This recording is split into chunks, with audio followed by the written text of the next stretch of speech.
Votre attention s'il vous plaît. Depuis 1977, la BPI, Bibliothèque publique d'information, est installée dans le centre Pompidou, en plein cœur de Paris. Le dimanche 2 mars 2025, la BPI a fermé ses portes pour 5 ans de travaux.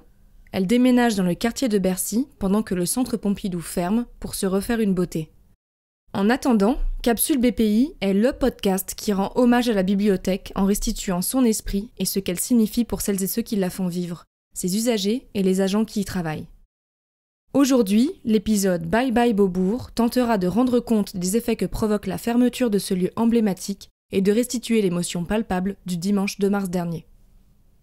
Je suis sonnée, je suis vraiment sonnée, je suis secouée parce que j'arrive pas tout à fait à y croire. C'est comme si on disait demain on ferme une forêt ou une zone humide ou un village, quelque chose, une entité à la fois écologique, d'habitat, de pratique, avec beaucoup d'histoire et de grande épaisseur. Et on dirait, demain c'est fermé.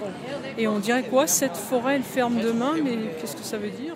Un petit sentiment d'amertume, puisqu'on a quand même beaucoup de souvenirs ici. C'est des souvenirs assez répétitifs, c'est lié aux révisions. Moi je sais que la BPI, ça m'inspire pas forcément des bons souvenirs personnels, mais ça m'inspire les mêmes souvenirs, assez routiniers, faire la queue, entrer, monter sous sac, faire les fermetures à 22h, quand même, c'est chaud, mais on en a fait beaucoup.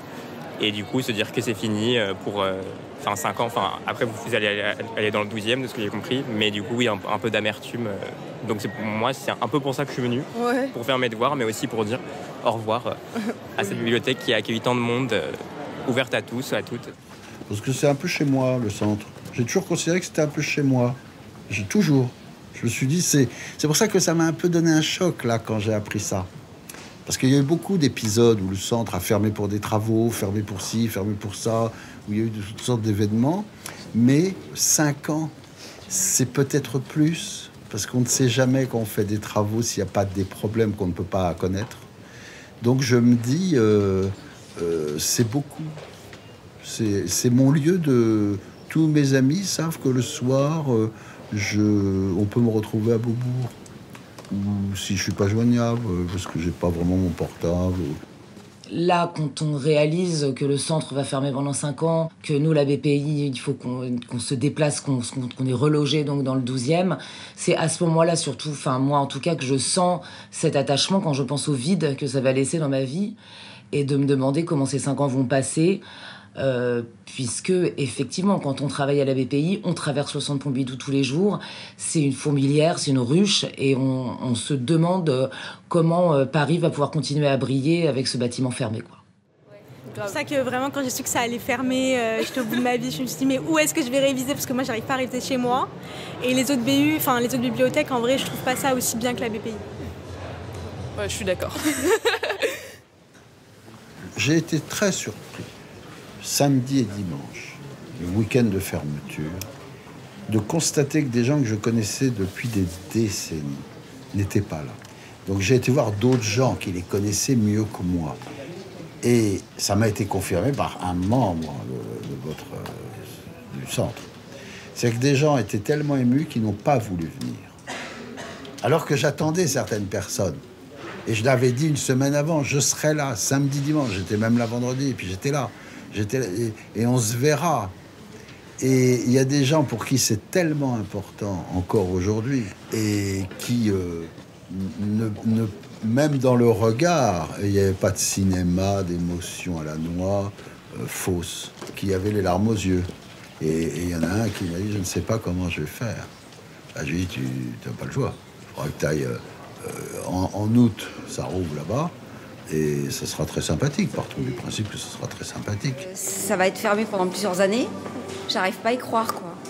Je veux dire, s'il y a un lieu dans lequel je viens tout le temps, c'est ici.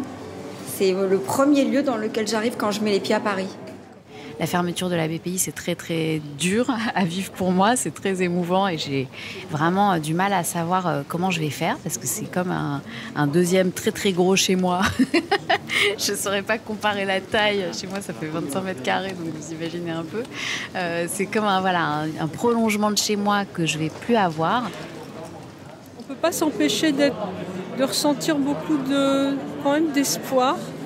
en voyant à quel point c'est tenace et résistant, la nécessité d'aller à la bibliothèque. On ne peut pas être uniquement dans la colère ou dans la sidération, on se dit c'est quand même génial. Enfin, l'ordinaire a une force prodigieuse.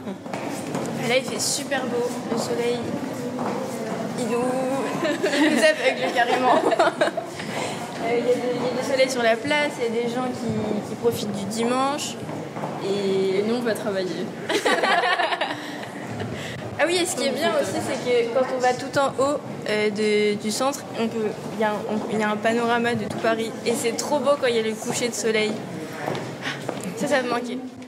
J'avais prévu, je savais que le centre fermait, donc de passer plusieurs jours dans la semaine et de passer le samedi soir et le dimanche soir. Le dimanche, je n'y vais jamais. J'y suis allé avec un ami et je lui ai dit c'est très émouvant. Et j'ai vu... Alors j'ai cherché mes vieux copains de décennies que je ne trouvais pas, donc ça m'a... Et puis il y a eu le karaoké le samedi, la fanfare le dimanche, et le moment, c'est terrifiant au fond.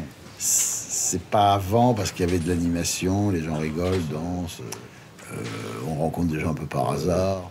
Le moment, c'était quand il a fallu suivre la fanfare, donc ça se vidait. Et j'ai dit à cet ami, c'est un peu comme qu'on suit un corbillard. Après, je suis allé voir la fanfare parce qu'il s'est installé au rez-de-chaussée. Mais je savais, j'ai balayé du regard le 2e étage et j'étais, assez ému, oui, sans tomber dans... Mais j'étais assez ému.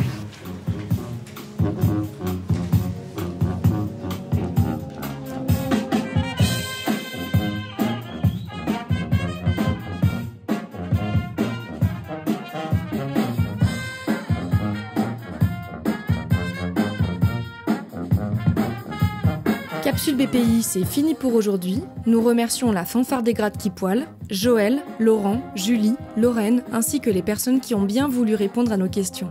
Ce podcast a été imaginé, enregistré et monté par Fanny Tapia au développement des publics, Julie Lavielle, chargée d'études en sociologie, et Marion Ribera à la communication. Mixage Renaud Guis et conception graphique Claire Mineur.